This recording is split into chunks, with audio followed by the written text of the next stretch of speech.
That evening, as Ozzy Osbourne left the studio, an unusual sound caught his attention in one of Birmingham's old industrial neighborhoods. A faint, trembling voice calling for help. Unsure where it came from, Ozzy paused, listened carefully, and followed the sound.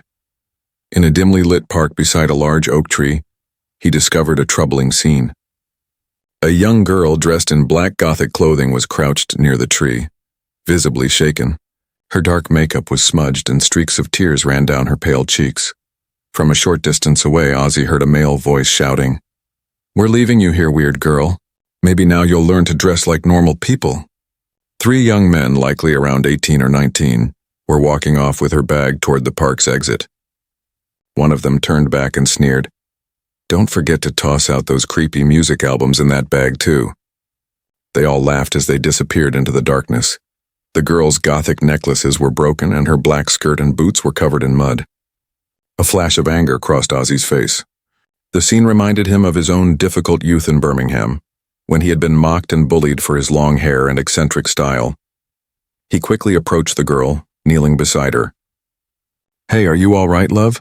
he asked, his voice steady but filled with concern. The girl slowly raised her head.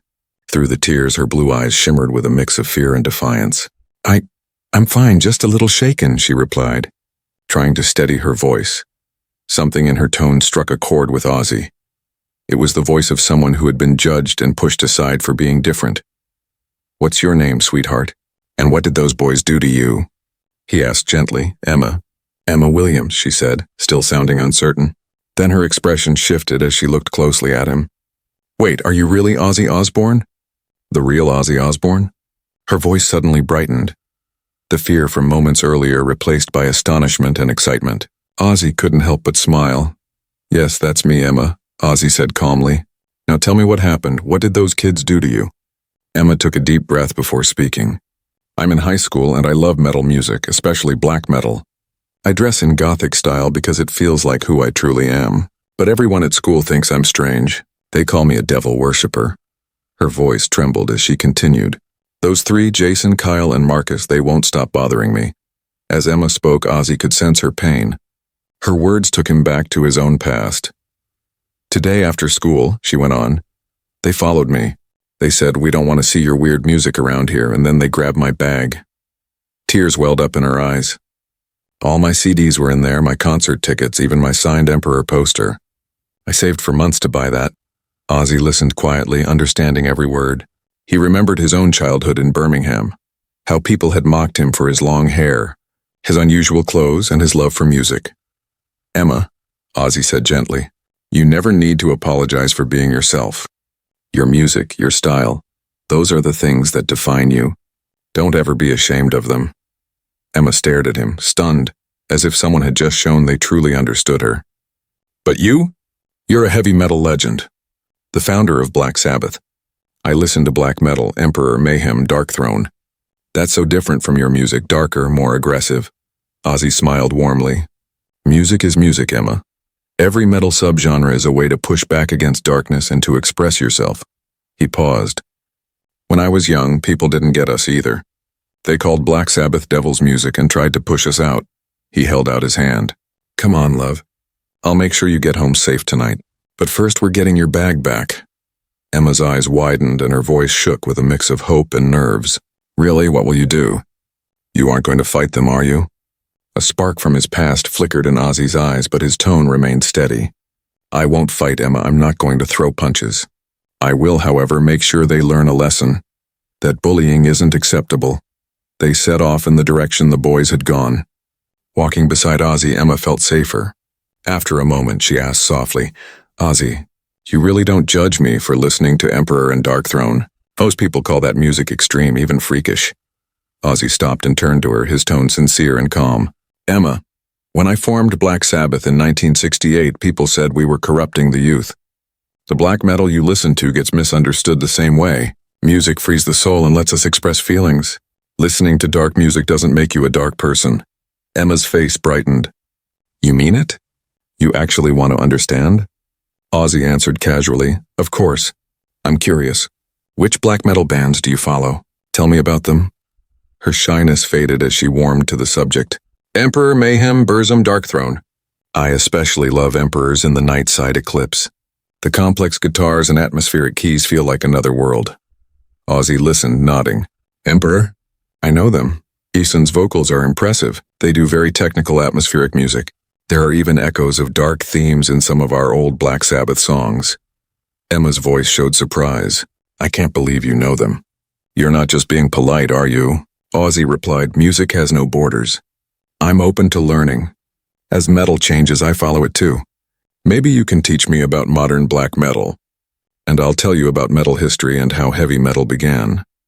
At that moment, they heard laughter from the far side of the park, the same group from earlier. The three boys were rifling through Emma's bag and mocking her CDs. Jason, the tallest, held up an Emperor album. Look at this weird music. Emperor, Dark Throne. What is this even supposed to be? The covers are creepy. Kyle, the heavier one, waved her concert tickets in the air. She actually goes to these weird concerts. Who knows what happens there? Marcus sneered at her posters. Ozzy stepped forward, anger present but controlled. Hey! He called, his voice carrying across the park. The three froze when they saw Ozzy standing before them. Jason gaped, Kyle stumbled back, and Marcus let the posters fall. Jason stammered. This isn't our... Ozzy took another step forward, filling the space with his presence. I'm Ozzy Osbourne, he said. You will apologize to this girl right now, and you're going to give her bag back immediately. The young men exchanged uneasy looks, unsure how to respond. Jason, trying to sound braver, muttered, She's just a weird girl. That music isn't normal. That way of dressing isn't normal. She's disturbing the school. His voice, however, had lost its earlier confidence. Ozzy raised his voice. Normal? Who gets to decide what's normal, son? I've been in this music business for 50 years. Let me tell you, music is freedom. It's self-expression. What you call normal is often just mediocrity. He reached into Jason's hands and took Emma's bag. This girl's taste is far more sophisticated than yours, he said, looking each of the three boys in the eye. While you're probably replaying the same 10 radio songs, she's able to grasp the most complex, demanding forms of metal. Appreciating Emperor is as challenging and layered as appreciating Mozart. You need to understand orchestration, harmony, and technique. Kyle tried to cut in, but they worship the devil. They do dark things. Ozzy laughed softly. Worship the devil? I've heard that charge for 50 years. Metal is an art form for expressing inner feelings and darker emotions. That doesn't make anyone evil. If anything, it's honest. Turning to Emma, he asked, What does this music mean to you? Standing beside Ozzy, Emma spoke with new confidence. Black metal isn't just sound. It's atmosphere, feeling, and a connection to nature. It gives me peace and a way to be myself. Ozzy's voice grew firm but controlled. You kids have a choice. Either apologize to Emma sincerely and never bother her again, or I'll take this to the police and to your school. You have no idea the contacts I have. Jason's face drained of color. We were just joking. It wasn't serious. Joking? Ozzy's tone hardened. Bullying someone and stealing their things isn't a joke. I faced people like you when I was young. The difference is who supported me and how I responded. Emma now stood proudly. Fear had disappeared from her expression. Jason, I never tried to hurt you. I'm just living my own way and not bothering anyone, she said. Reluctantly, Jason and the others began to apologize, though Ozzy could tell the words weren't heartfelt. We're sorry, Emma, we won't do it again, Jason mumbled, head bowed. That's not enough, Ozzy interrupted. Promise me you'll respect Emma's music and accept her differences. If I hear you bullying her again, you'll face real consequences, Kyle, trembling, replied. We promise. Mr. Osbourne, we'll leave her alone. Good, now go, Ozzy said. And remember this, everyone has the right to be different. That's not an excuse to disrespect someone. Difference is not mediocrity, it's beauty. After the boys hurried away, Emma turned to Ozzy, her eyes bright with excitement. That was incredible. You actually stood up for me, she said, her voice full of amazement and gratitude. No one's ever defended me before. Ozzy smiled gently. Everyone deserves to be defended, Emma. Especially someone with a genuine love for music. It's the purest art, it connects directly to the soul. Emma's eyes lit up. So what now? Ozzy grinned. Now I'm taking you home. But first, there's somewhere I want to show you. My old studio in Birmingham. It's open tonight. Maybe I can take you to the place where real metal history began. Emma Emma's jaw dropped. You mean the place where Black Sabbath recorded? Exactly, Ozzy replied. The microphone we used for Paranoid is still there. As they drove through Birmingham's old industrial area, Emma gazed out the window, still processing the night's events. Ozzy, this is the best day of my life. Not just because you stood up to those bullies, but because you actually understood me. When they reached the studio, Ozzy took out a set of old keys. This place has been standing since 1970. Tony, Geezer, Bill, and I used to rehearse here for hours. 4 broke kids getting ready to change the world. Inside, Emma was awestruck. The walls were covered with old photos, vintage guitars, and analog mixers. Ozzy gently touched an old Marshall amp. This is where the Iron Man riff was born. Tony found that heavy tone completely by accident. Emma reached toward a classic Ibanez guitar. Can I touch it? Of course, Ozzy said. Go ahead, play if you want. Emma picked up the guitar and began playing a riff from Emperor's I Am the Black Wizards. Wow, Emma, you've really got talent, Ozzy said, impressed. Where'd you learn that? From YouTube tutorials and a few metalhead friends, she admitted.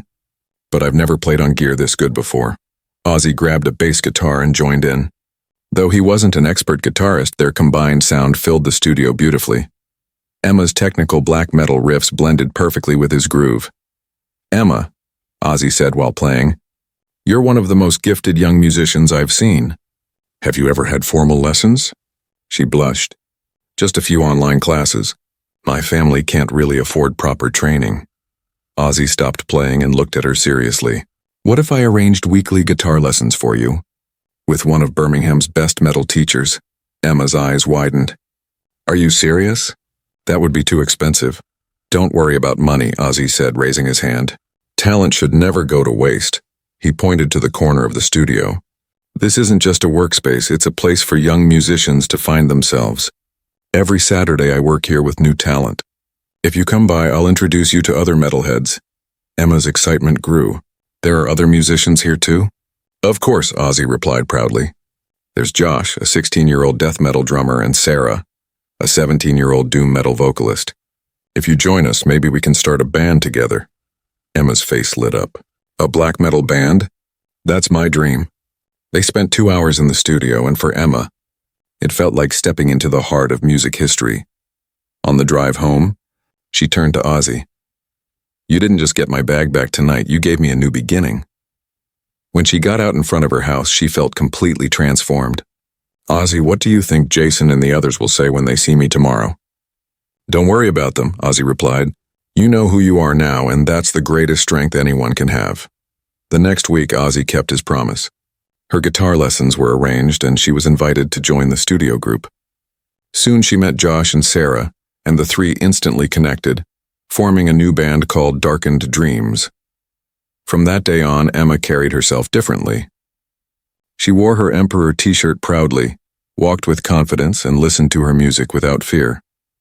Jason and his friends no longer dared to bother her, because they knew Ozzy Osbourne stood behind her.